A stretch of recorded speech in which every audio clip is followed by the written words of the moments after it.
In the autumn of 1823, the small town of Millbrook, Pennsylvania, recorded 17 unexplained deaths in just 3 months. What made these deaths particularly disturbing wasn't their number, but the fact that every single victim had been prepared for burial by the same family-owned funeral home. The Hallowell funeral parlor had served the community for over 2 decades, earning a reputation for their meticulous care of the deceased and their compassionate treatment of grieving families. But when a traveling physician noticed peculiar marks on several bodies during a routine health inspection, he uncovered evidence that would shake the foundations of this quiet Pennsylvania town. What authorities discovered in the basement of the Hallowell establishment was so horrifying that local officials buried the records for nearly a century, and some say the full truth has never been told. Before we continue with the story of the Hallowell family and their house of horrors, if you're fascinated by dark historical mysteries like this one, make sure to subscribe to our channel and hit that notification bell. We bring you the most chilling true stories from America's past. Also, let us know in the comments what state or city you're listening from. We love hearing from our community of mystery lovers worldwide. But let me take you back to the Pennsylvania countryside of 1823, where the Hallowell family had built what appeared to be a respectable business on a foundation of unimaginable darkness. Millbrook sat nestled in the rolling hills of southeastern Pennsylvania, a community of barely 300 souls who made their living from farming, logging, and the occasional travelers who stopped at the town's single inn. The year 1823 marked a period of growth for the young American Republic, but small towns like Millbrook remained largely isolated from the bustling cities of Philadelphia and Pittsburgh. Here, neighbors knew each other's business, children played freely in the streets, and trust was the currency that held the community together. The Hallowell family had arrived in Millbrook in 1801 when patriarch Ezekiel Hallowell purchased a large stone house on the outskirts of town and established the area's first dedicated funeral parlor. Before the Hallowells, families had prepared their own dead or relied on the local carpenter to build coffins. Ezekiel's professional approach to death care was initially viewed with suspicion by some townspeople, but his respectful manner and fair prices quickly won over the community. Ezekiel lived in the funeral home with his wife Martha, their 3 children, sons Josiah and Caleb and daughter Rebecca, and Martha's elderly father Thomas Creed. The family appeared to embody the Protestant work ethic that defined rural Pennsylvania. They attended Sunday services at the Methodist Church, participated in community barn raisings, and Martha was known for bringing pies to families experiencing hardship. Josiah, the elder son at 26, had learned the embalming trade from his father and was expected to inherit the business. Caleb, 23, assisted with carpentry and grave digging. Rebecca, just 19, helped her mother with the domestic duties and often comforted grieving families with her gentle manner. The Hallowell establishment occupied a 3-story stone building with a wooden addition that housed the preparation rooms. The main floor served as both the family's living quarters and the viewing area for deceased loved ones. A narrow staircase led to the 2nd floor where the family's bedrooms were located, while another set of stairs descended to a basement that had been converted into the embalming and storage area. The property also included a large barn where coffins were constructed and a small cemetery plot for those who couldn't afford burial elsewhere. What made the Hallowells particularly trusted in the community was their willingness to serve families regardless of their ability to pay. During harsh winters when crops failed, they often provided services in exchange for food or future labor. This generosity created a network of grateful families throughout the region, and word of their compassionate service spread to neighboring towns. By 1823, the Hallowell funeral parlor was handling nearly every death within a 15-mile radius. The political climate of 1823 Pennsylvania was marked by tensions between traditional rural values and the encroaching influence of industrial progress. The Erie Canal was nearing completion in New York, promising to bring unprecedented economic opportunity to the region, but also threatening to disrupt the established order of small-town life. Religious revival movements swept through Pennsylvania communities, bringing both spiritual renewal and social upheaval as traditional authority structures were questioned. In this atmosphere of change and uncertainty, institutions like the Hallowell funeral parlor represented stability and continuity. Yet beneath this veneer of respectability, something sinister was taking root in the Hallowell household. The isolation of their work, the trust placed in them by grieving families, and the very nature of their profession created opportunities that most people could never imagine. Death had become not just their livelihood, but their obsession, and the line between caring for the dead and creating them was about to be crossed in ways that would horrify anyone who discovered the truth.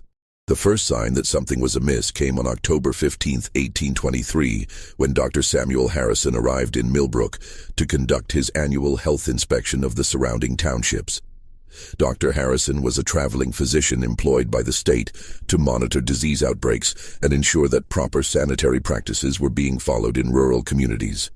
His visits were routine affairs, typically involving examinations of water sources, food storage facilities, and burial practices. What drew Dr. Harrison's attention wasn't initially the number of recent deaths in Millbrook, but rather the unusual circumstances he observed during his mandatory inspection of the Hallowell funeral parlor. Pennsylvania law required that all bodies be available for medical examination if requested by a state physician, a regulation that had been implemented following several cholera outbreaks in the previous decade.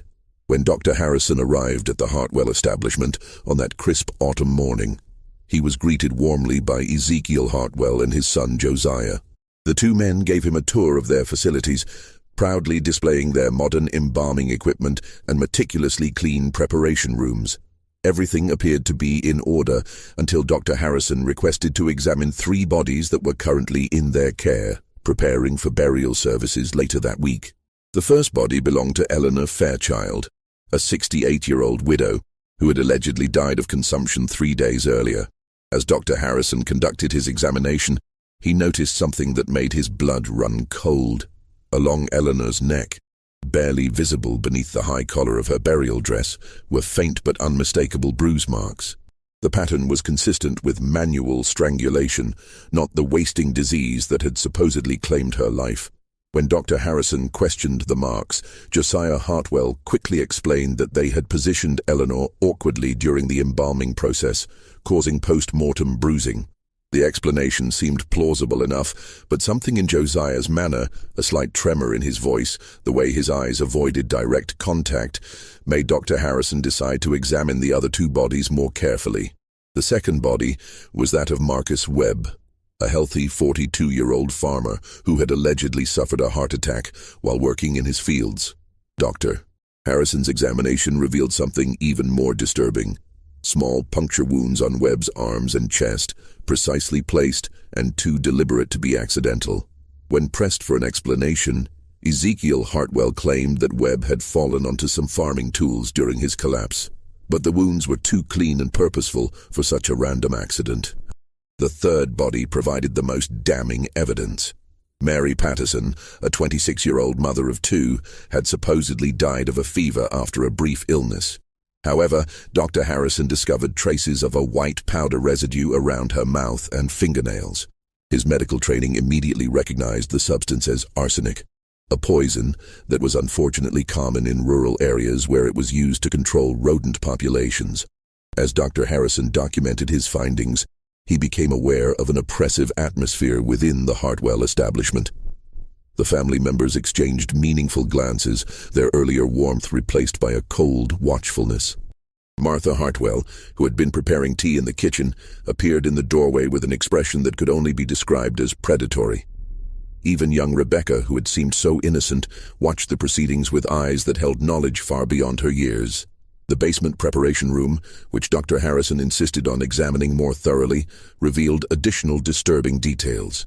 Along one wall stood several large glass containers filled with various chemical solutions, some containing what appeared to be human organs preserved for unknown purposes.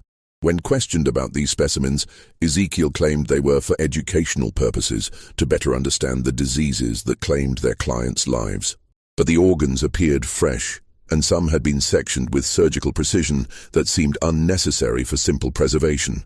Most unsettling of all was a leather-bound journal that Dr. Harrison noticed partially hidden beneath a stack of burial clothes.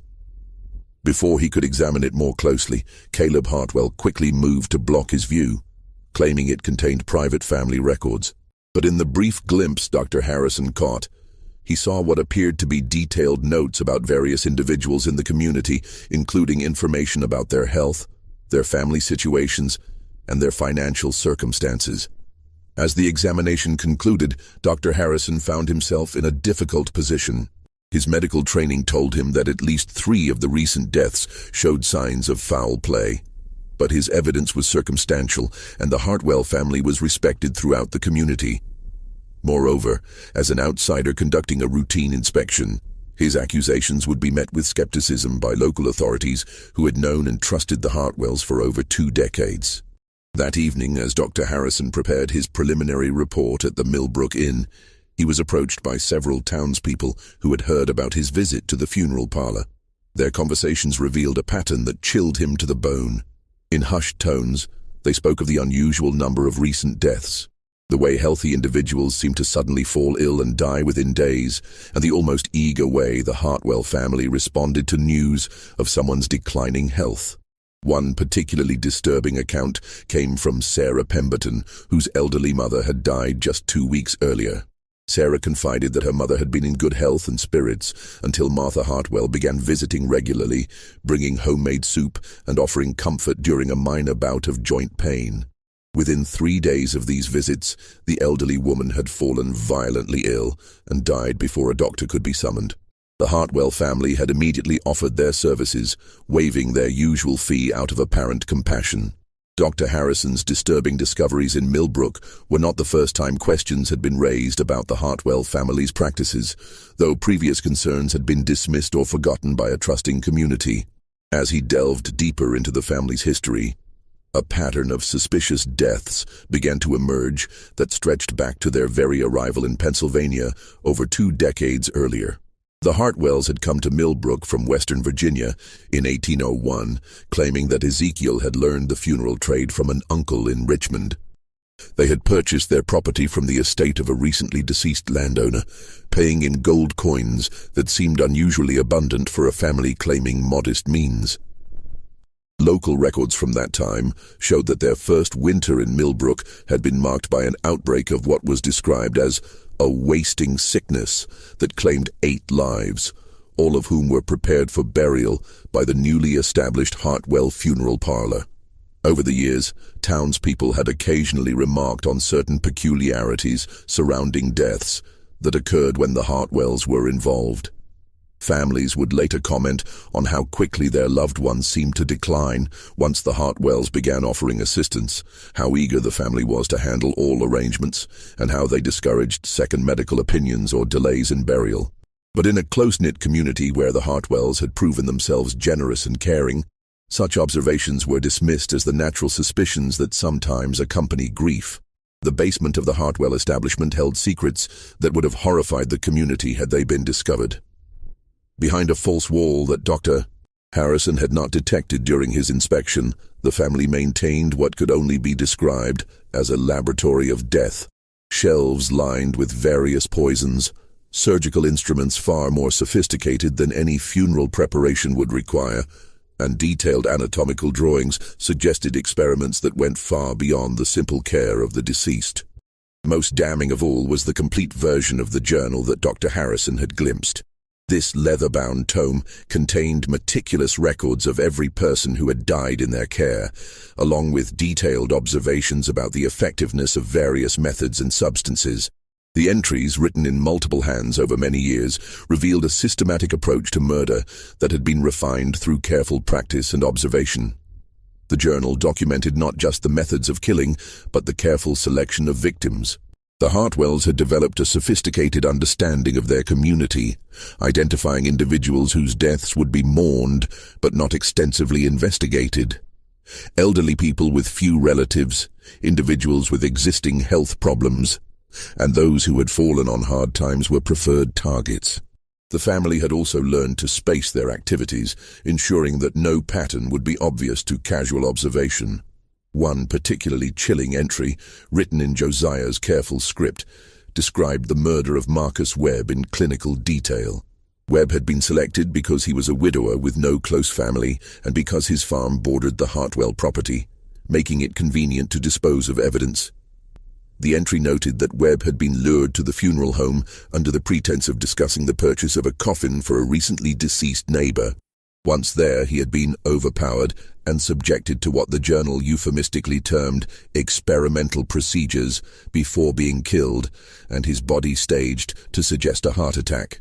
The family's motivation appeared to be a complex mixture of financial gain, psychological satisfaction, and what could only be described as scientific curiosity about death and dying. They regularly robbed their victims of money and valuables, but this seemed secondary to their apparent fascination with the process of causing and observing death.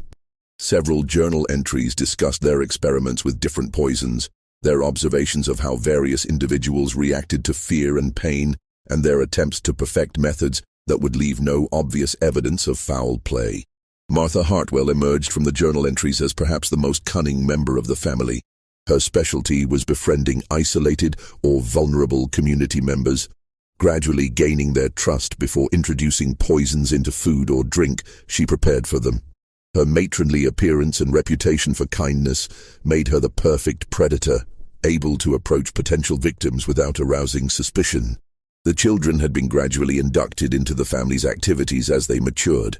Rebecca, despite her youth and innocent appearance, had become skilled at identifying potential victims during social gatherings, reporting back to her family about individuals who seemed lonely, ill, or financially distressed. Both sons had developed expertise in the physical aspects of murder, learning to overpower victims and stage crime scenes to avoid detection. What made the Hallowell operation particularly sinister was their integration into the community's social fabric. They attended church services, participated in town meetings, and maintained friendships with many of the same people they were systematically murdering.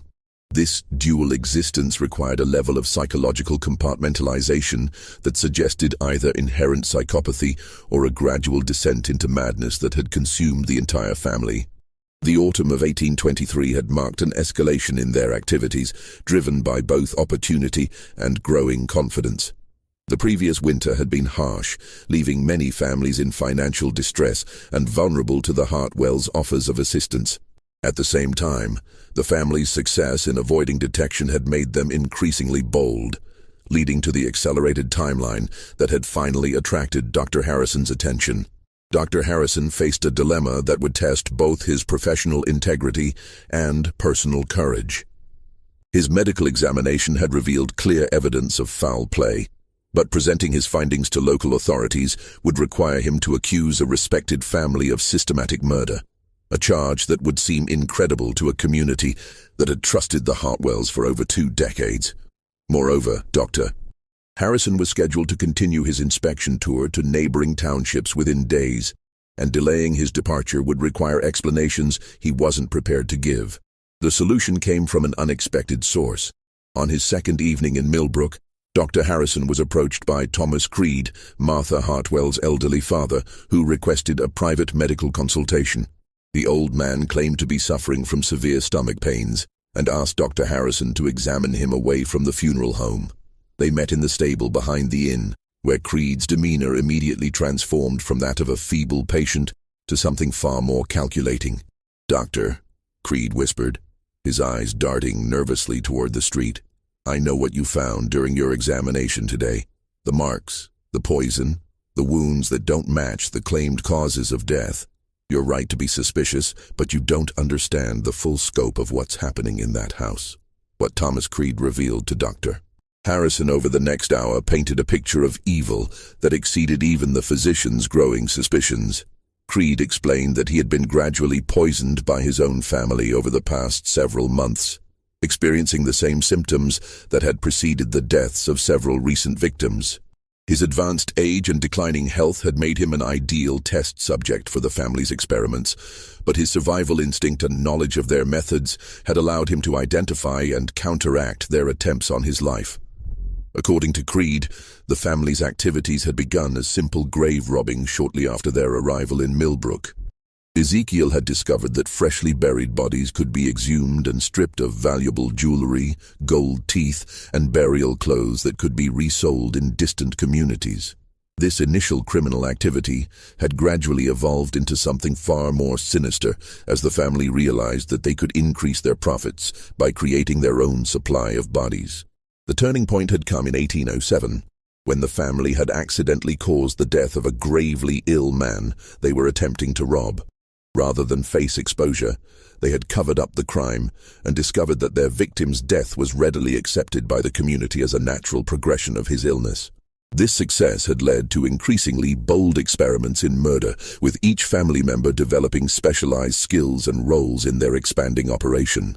Creed revealed that the basement laboratory contained detailed records of over 40 murders committed over the past 16 years, with victims carefully selected from throughout the region to avoid detection.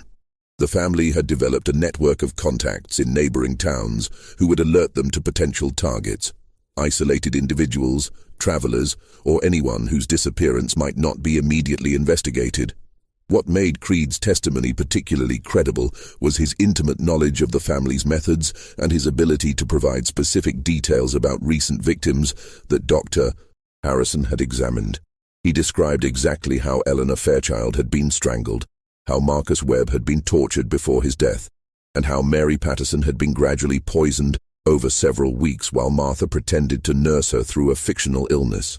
The old man also revealed the existence of a mass grave hidden in the woods behind the Hallowell property, where the family disposed of victims whose bodies couldn't be passed off as natural deaths. This burial site contained the remains of at least a dozen individuals, including several travelers who had stopped at the funeral home seeking directions or shelter and had never been seen again. Creed's motivation for betraying his family was both personal and practical. He had grown increasingly horrified by their activities, but more importantly, he had realized that his own death was imminent. The family had grown tired of supporting him, and recent conversations had made it clear that his usefulness as a test subject was nearing its end. His only hope for survival was to expose their crimes and seek protection from authorities. The old man proposed a plan that would allow Dr. Harrison to gather irrefutable evidence while protecting both of them from immediate retaliation. Creed would provide the physician with the key to the basement laboratory, allowing him to examine the hidden records and evidence during the family's absence at Sunday church services. This would give Dr. Harrison the documentation he needed to convince authorities, while Creed would use the same opportunity to escape to a distant relative's home in Philadelphia. Dr. Harrison spent the remainder of the night wrestling with the implications of Creed's revelations.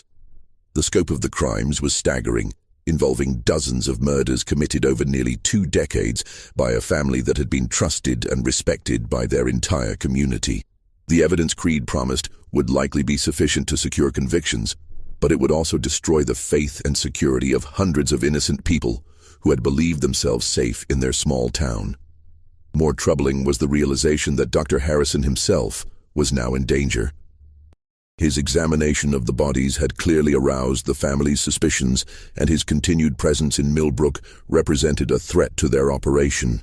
Creed warned that the family had killed to protect their secrets before, and they would not hesitate to do so again if they felt cornered. The plan they devised required precise timing and considerable courage. Dr.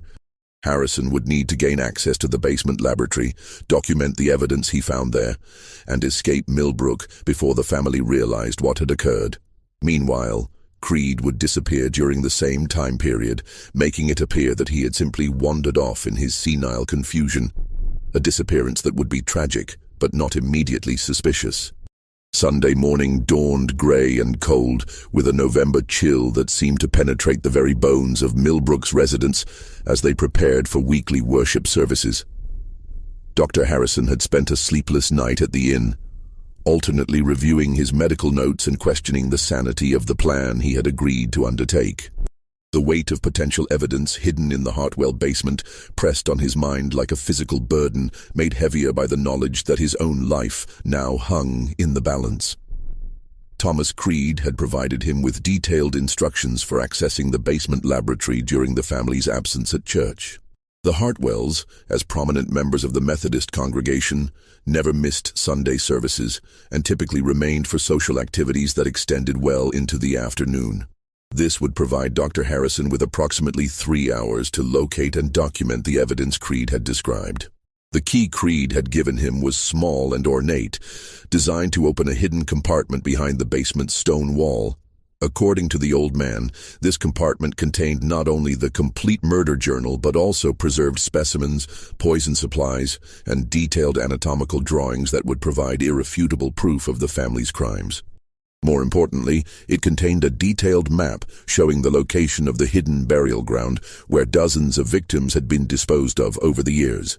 As the church bells began to ring across Millbrook, Dr. Harrison positioned himself in the woods behind the Hartwell property, watching the family emerge from their home, dressed in their Sunday finest. Ezekiel wore a black suit that gave him a dignified, ministerial appearance, while Martha had chosen a dark blue dress with a white collar that emphasized her matronly respectability. Josiah and Caleb flanked their parents, looking every inch the devoted sons, while Rebecca walked demurely beside her mother, her innocent appearance masking the calculating mind that Creed had described.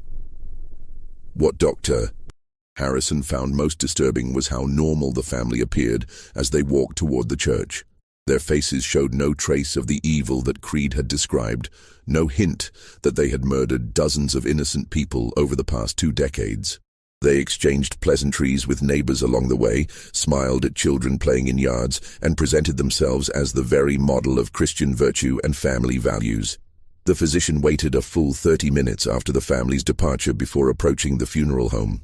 The building stood silent and imposing in the weak autumn sunlight, its stone walls holding secrets that would shock the entire community if they were revealed. Dr. Harrison's hands trembled slightly as he used Thomas Creed's key to enter through the basement door, but his medical training had prepared him for confronting disturbing realities, and he forced himself to proceed methodically. The basement initially appeared exactly as it had during his official inspection: clean, organized, and professionally maintained.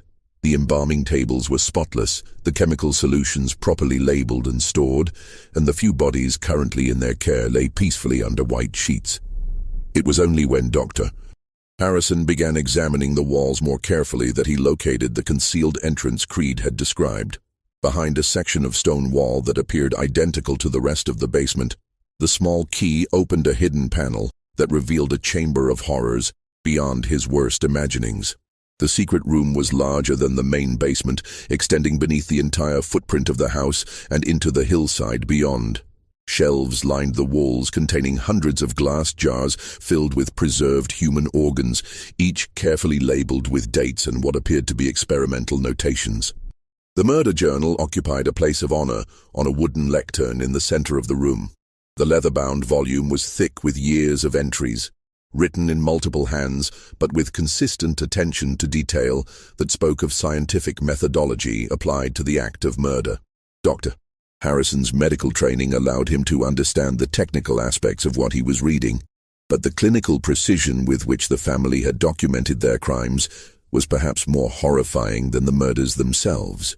Each entry followed a similar format: identification of the victim, method of approach, technique employed for killing, observations about the victim's reactions, and notes for future reference.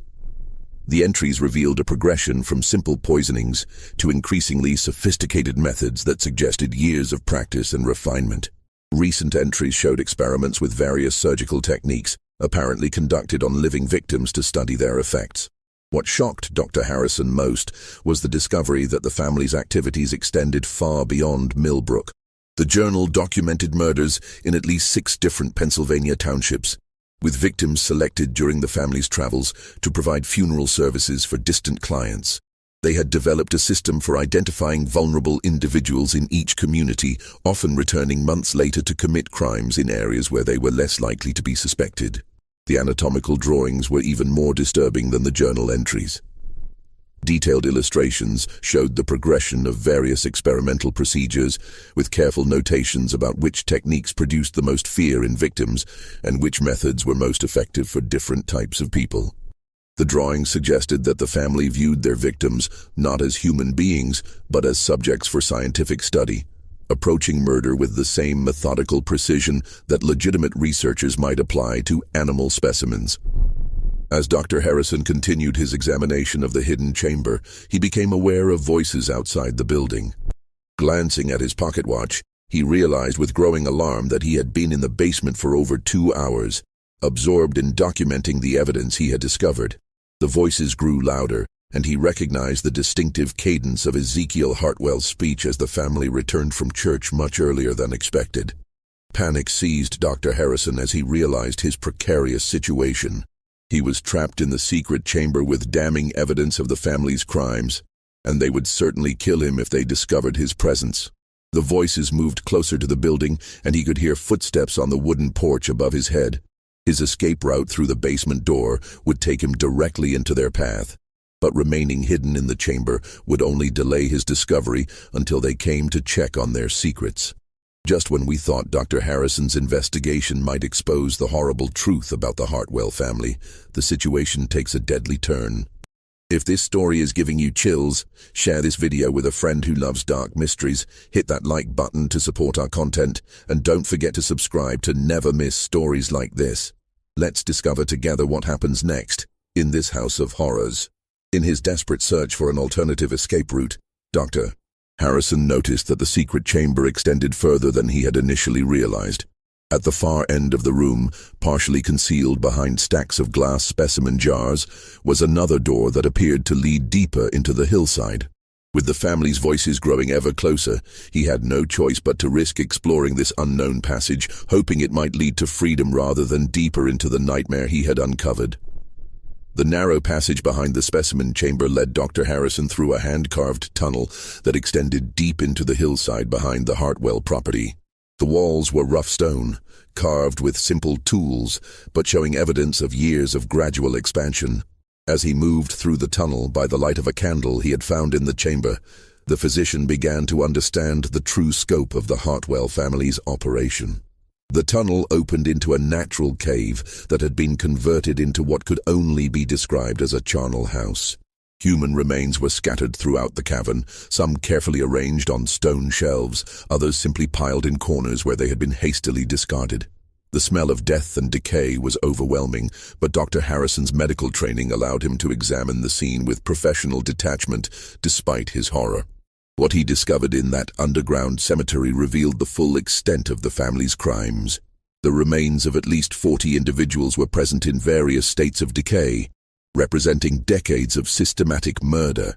Some of the bodies showed evidence of the experimental procedures documented in the journal, while others appeared to have been killed quickly and efficiently.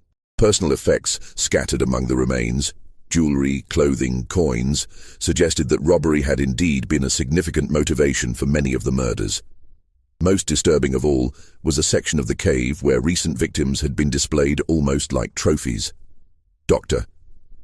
Harrison recognized clothing and jewelry belonging to several individuals he had examined during his official inspection, confirming that the Hartwells had been systematically murdering their clients rather than simply preparing natural deaths for burial. The clinical arrangement of these bodies suggested that the family visited this underground chamber regularly, perhaps to relive their crimes or to continue their grotesque experiments. As Dr. Harrison documented what he found in the cave, he heard voices echoing through the tunnel behind him. The Hartwells had discovered his absence from the inn and had apparently found evidence of his intrusion into their secret chamber. Multiple voices called his name, but their tone was not one of concern. It was the patient, predatory sound of hunters pursuing cornered prey. The cave system proved to have multiple exits, and Dr. Harrison managed to escape through a narrow opening that led to the wooded hillside above the Hartwell property. From this vantage point, he could see the family searching the area around their home, moving with the practiced efficiency of people who had conducted such searches before. It became clear that Dr. Harrison was not the first person to discover their secrets, and the methodical way they combed the area suggested that previous investigators had not survived their discoveries. The physician's escape from Millbrook required all his knowledge of wilderness survival and considerable luck. He was forced to abandon his belongings at the inn and travel cross-country toward the nearest substantial town, avoiding roads where the Hartwells might pursue him. His medical bag contained enough documentation to convince authorities, but he needed to reach civilized areas before the family could silence him permanently. What Dr. Harrison didn't know was that Thomas Creed had not escaped as planned. The old man had been discovered attempting to leave the house and had been confronted by his family about his betrayal. Under torture, Creed had revealed everything about his arrangement with Dr. Harrison, including the physician's plans to document their crimes and expose them to authorities. This revelation had prompted the family to return early from church and begin their search for Dr. Harrison. More ominously, it had convinced them that their operation in Millbrook was no longer sustainable. Rather than simply eliminating Dr. Harrison and continuing their activities, they had decided to abandon their established base and relocate to a new community where they could start fresh. The Hartwells' departure from Millbrook was as carefully planned as their crimes had been. They claimed that Ezekiel had received an urgent message about a dying relative in Ohio, necessitating an immediate journey that might keep them away for several months. The funeral home would be temporarily closed, and they asked neighbors to keep watch over their property during their absence. To most of the community, this seemed like a reasonable family emergency that required their sympathy and support. What the townspeople didn't realize was that the Hartwells were methodically destroying evidence of their crimes before leaving. The secret chamber was emptied and sealed. The cave system was partially collapsed to hide the remains it contained, and all documentary evidence of their activities was either destroyed or packed for transport to their new location. By the time Dr. Harrison reached authorities in Philadelphia 3 days later, the Hartwell family had vanished completely, leaving behind only an empty funeral home and a community that would never suspect the horrors that had been committed in their midst. Dr. Harrison's account of what he had discovered was met with skepticism by Philadelphia authorities, who found it difficult to believe that a respected family could have committed such extensive crimes without detection. The physician's evidence was compelling, but much of it had been destroyed or hidden by the time investigators reached Millbrook. The few remains they managed to recover from the partially collapsed cave system were insufficient to support the full scope of Dr. Harrison's accusations. The investigation that followed was hampered by the community's resistance to believing such terrible things about the Hartwell family. Townspeople provided character references for the Hartwells, insisting that they had been generous, caring neighbors who could never have committed the crimes Dr. Harrison described. Without the family present to question, and with most physical evidence destroyed, authorities were forced to conclude that while suspicious circumstances existed, there was insufficient proof to warrant a massive manhunt. Thomas Creed's disappearance was explained by the family as the wandering of a senile old man who had become confused and lost in the woods. Search parties found no trace of him, and his fate remained officially unknown, though Dr. Harrison had no doubt that Creed had paid the ultimate price for his attempt to expose his family's crimes. The aftermath of Dr. Harrison's discoveries haunted both him and the community of Millbrook for years to come. The physician submitted detailed reports to state authorities, but without the Hartwell family present to question, and with most physical evidence destroyed, the case was eventually classified as inconclusive and filed away in the growing bureaucracy of the Pennsylvania state government. Dr. Harrison never stopped believing in what he had witnessed, and he spent considerable personal resources attempting to track down the Hartwell family. His investigations revealed a pattern of similar disappearances and suspicious deaths in several Ohio communities during 1824 and 1825, but by the time he could alert authorities in those areas, the family had once again vanished. Over the following decade, Dr. Harrison documented similar patterns in Indiana, Illinois, and eventually the Missouri Territory, always arriving too late to prevent further murders or capture the perpetrators. The people of Millbrook were left to grapple with the possibility that they had been living alongside systematic murderers for over 2 decades. Some residents refused to believe Dr. Harrison's account, insisting that the Hartwells had been good neighbors who were being falsely accused. Others began to re-examine past deaths with new suspicion, wondering how many of their friends and relatives had actually been murdered rather than claimed by natural causes. The Hartwell funeral parlor building stood empty for nearly 2 years before being purchased by a merchant from Philadelphia who converted it into a general store. Local residents were reluctant to enter the building, and it took years for the community to fully accept its new function. The basement was permanently sealed, and no one showed any interest in exploring the cave system that Dr. Harrison had described. Perhaps most tragically, the fear and suspicion created by the Hallowell affair fundamentally changed the character of Millbrook. The trust and openness that had defined the community for generations was replaced by wariness and doubt. Neighbors began viewing each other with suspicion. Death became a source of fear rather than acceptance, and the simple faith that had bound the community together was permanently fractured. Dr. Harrison continued his work as a traveling physician, but he was forever changed by what he had witnessed in Millbrook. He developed an almost obsessive attention to detail during his inspections, examining every death with the thoroughness of a criminal investigator rather than a routine health official.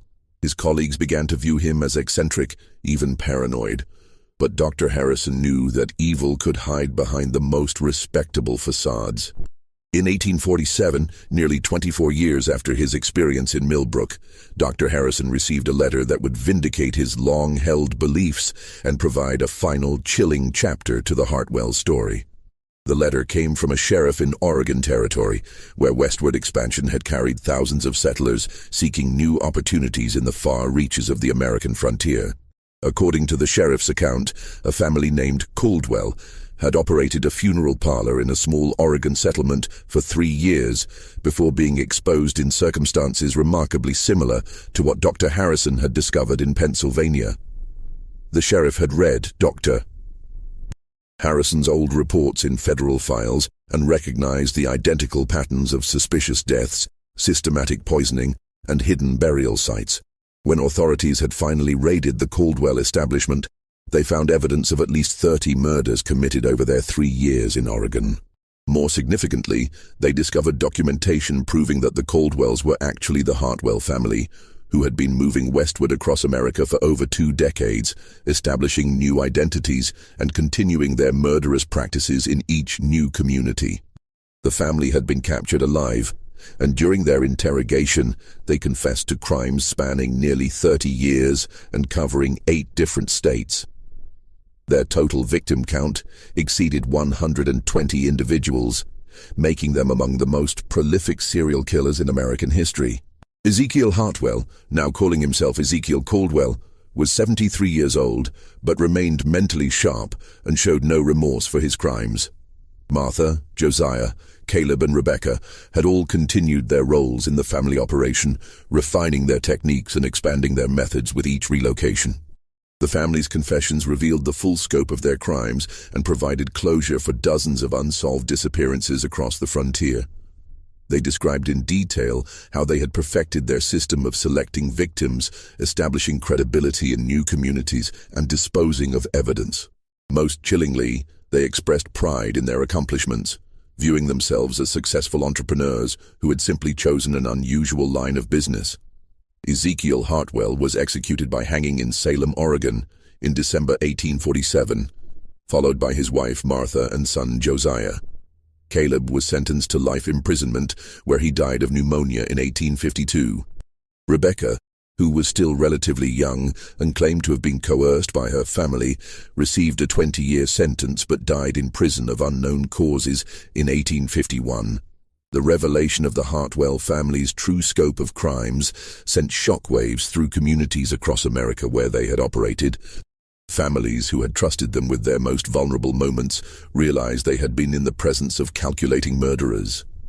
The case became a cautionary tale about the dangers of placing blind trust in strangers, no matter how respectable they might appear. Dr. Harrison, now in his 70s, traveled to Oregon to witness Ezekiel Hallowell's execution and to finally confront the man who had haunted his thoughts for over 2 decades. The 2 men spoke briefly before the execution, and Hallowell expressed surprise that Dr. Harrison had survived his discovery in Millbrook, claiming that several other investigators over the years had not been so fortunate. In their final conversation, Hallowell revealed one last disturbing detail. The family had trained other individuals in their methods, apprentices who had established their own operations in various parts of the expanding nation. He claimed that at least 3 other families were continuing similar practices, but he refused to provide any details that might help authorities locate them. This revelation ensured that Dr. Harrison's remaining years would be spent in the knowledge that the evil he had discovered in Millbrook was still spreading across America. The Millbrook community never fully recovered from the revelation that their trusted neighbors had been systematic murderers. The town gradually declined as families moved away, unable to bear the weight of their shared history. By 1860, Millbrook had been abandoned entirely, and the forest began to reclaim the buildings where so much horror had been hidden. Today, few records remain of the Hallowell family's crimes. The official reports were buried in government archives, the newspaper accounts were forgotten, and the communities they terrorized tried to erase all memory of their presence. But for those who study the darker chapters of American history, the Hallowell case serves as a reminder that evil can flourish anywhere, hidden behind masks of respectability and protected by the very trust and innocence it seeks to destroy. The story of the Hallowell funeral parlor demonstrates how serial killers could operate with impunity in an era before modern communication and law enforcement coordination. It shows how predators could exploit the natural human trust that bound communities together, using that very trust as a weapon against their victims. Most importantly, it reveals how ordinary people, doctors, neighbors, family members, sometimes held the power to expose great evils, but only if they were willing to look beyond appearances and act on their suspicions. Dr.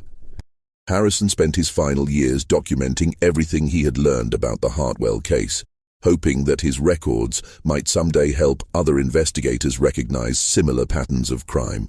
He died in 1853.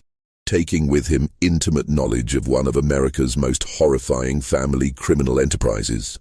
His detailed notes were discovered among his papers and eventually found their way into federal archives, where they remain today as testimony to crimes that shocked even the investigators who uncovered them. The legacy of the Hallowell family extends beyond their immediate victims to encompass the fundamental changes they brought to every community they touched. They destroyed the sense of security that had allowed small towns to function as extended families, replacing trust with suspicion and innocence with wariness. In this way, their impact on American society extended far beyond the individuals they murdered, touching the very fabric of community life in the expanding nation. This mystery shows us how easily evil can masquerade as respectability, and how the very institutions we trust for comfort during our darkest hours can sometimes harbor our worst nightmares. What do you think of this story? Do you believe everything was revealed about the Hallowell family's crimes? Or might there have been even darker secrets that died with them? Leave your comment below and let us know if you've heard similar stories from your own region's history. If you enjoyed this tale and want more historical horror stories like this, subscribe, hit the notification bell, and share with someone who loves dark mysteries. The past holds many secrets, and we'll continue exploring them together. See you in the next video.